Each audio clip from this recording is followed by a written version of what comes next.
नमस्कार दोस्तों, mission art के इस डिजिटल प्लेटफॉर्म पर एक बार फिर से आपका हार्दिक स्वागत व अभिनंदन। आज मैं आपको बताऊंगा कि राजस्थान लोक सेवा आयोग अजमेर यानी आरपीएससी के द्वारा जो स्कूल लेक्चरर की भर्ती हुई थी उनमें 3 विषय संगीत, संस्कृत और चित्रकला विषय की जो मॉडल आंसर जो उत्तर कुंजियां है वो जारी कर दी है। और विभाग ने यह कहा कि अगर आपको हमारे द्वारा जारी करी गई आंसर की में अगर कोई आपको डाउट हो, आपको कोई बदलाव लगता है, तो आप 26/11/2022 से 28/11/2022 तक आपत्ति दर्ज करवा सकते हो। अगर आप एक प्रश्न की आपत्ति दर्ज करवाओगे तो आपके 100 रुपए लगेंगे। तो आप 2, 3, 4 जितने भी प्रश्नों के करवाने चाहोगे तो 100 के हिसाब से वो मल्टीपल होता रहेगा।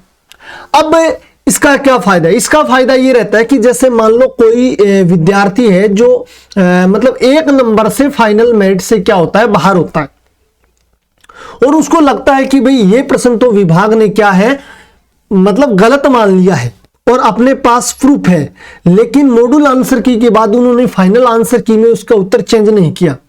तो अगर आपने आपत्ति लगाई है तो फिर आप सीधे कहां जा सकते हो? सीधे आप कोर्ट जा सकते हो और कोर्ट से आप उस आंसर को सही करवा के व्यक्तिगत तरीके से नियुक्ति ले सकते हो। यह तभी संभव है जब आप आपत्ति लगाओगे। अगर आपने आपत्ति नहीं लगाई तो फिर आप कोर्ट में आरपीएससी के खिलाफ कोई सी भी प्रकार का केस नहीं कर सकते कि भाई हमारा ये आंसर सही है, विभाग ने ये सही नहीं माना और हम इसके पात्र हैं। तो पहली बात तो यह है सबसे बड़ा कारण। दूसरी बात यह कि अगर आपने 4 या 5 प्रश्नों पर लगा दिया, 5 प्रश्नों पर लगा दिया और उनमें से आपके 3 प्रश्न क्या हो गए, आंसर चेंज हो गए, आंसर चेंज हो गए और उन 5 में 5 प्रश्न गलत थे, उनमें से 3 आपके सही हो गए। इसका मतलब आपके कम से कम मतलब 8 से 9 नंबर क्या हो जाएंगे, इसके बढ़ जाएंगे, क्योंकि 2 नंबर तो ये यहां से आपको प्लस मिल जाएंगे और प्लस जो 0.33% जो आपके कटा है जो नेगेटिव मार्किंग के, वो आपके ऐड होकर के 8 से 9 नंबर आपको प्लस में मिल जाएंगे। अब चित्रकला विषय की मैं आपको बताऊंगा कि कौन कौन से जो प्रश्न है जिन पर आपत्ति लगाई जा सकती है, किस प्रकार से आपको जो पीडीएफ है वो उसमें डालना है, किस प्रकार की पीडीएफ बनानी है, कहां से सबूत आपको एकत्रित करना है। अगर आपको सबूत चाहिए तो आप इस वीडियो के डिस्क्रिप्शन में दी गई लिंक पर जाकर के हमारे टेलीग्राम चैनल को ज्वाइन कर लीजिए, हमारे व्हाट्सएप ग्रुप को ज्वाइन कर लीजिए।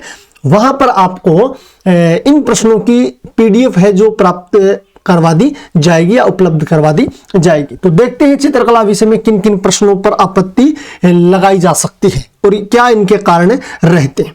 और इसके साथ साथ मैं आपको यह भी बता दूंगा कि आप ये जो प्रश्न है इनकी आपत्ति अपने मोबाइल फोन से भी लगा सकते हो, यानी मोबाइल से भी लगा सकते हो एसएसओ पर जाकर के। वो भी मैं आपको अलग से वीडियो बना करके बता दूंगा पूरा प्रोसीजर कि किस प्रकार से आपको लगाना है।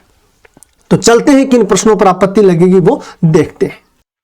तो एक प्रश्न तो ये रहेगा जो आपत्ति वाला है वो ये कि इन्होंने क्या है यहां पर इसको गलत माना है। सीधा प्रश्न बताने की जरूरत नहीं है, केवल यही बताता हूं इसको गलत माना है। इसने कहा है कि पीले रंग को लाल रंग की पृष्ठभूमि पर लगा दिया जाए तो पीला रंग नारंगी प्रतीत होता है। इसका मतलब यह है कि लाल रंग प्लस पीला रंग, ये चैलेंज कर सकते हैं कि लाल और पीले रंग का जहां भी मिश्रण होता है वहां जो रंग बनता है वो कौन सा बनता है, नारंगी बनता है। इसलिए ये अपन तारक दे करके और कक्षा 11-12 की जो बुक्स है वहां से पीडीएफ बना करके अपन इसमें डाल सकते हैं। तो 1 नंबर तो प्रश्न ये है। आपको पीडीएफ में फिर बता रहा हूं, हमारे चैनल को ज्वाइन कर लीजिए, वहां पर आपको पीडीएफ भी मिल जाएगी। फिर अपना जो प्रश्न है वो ये है, प्रारंभिक पुनरुत्थान कालीन कला में परिप्रेक्ष्य तकनीक को किसने विकसित किया?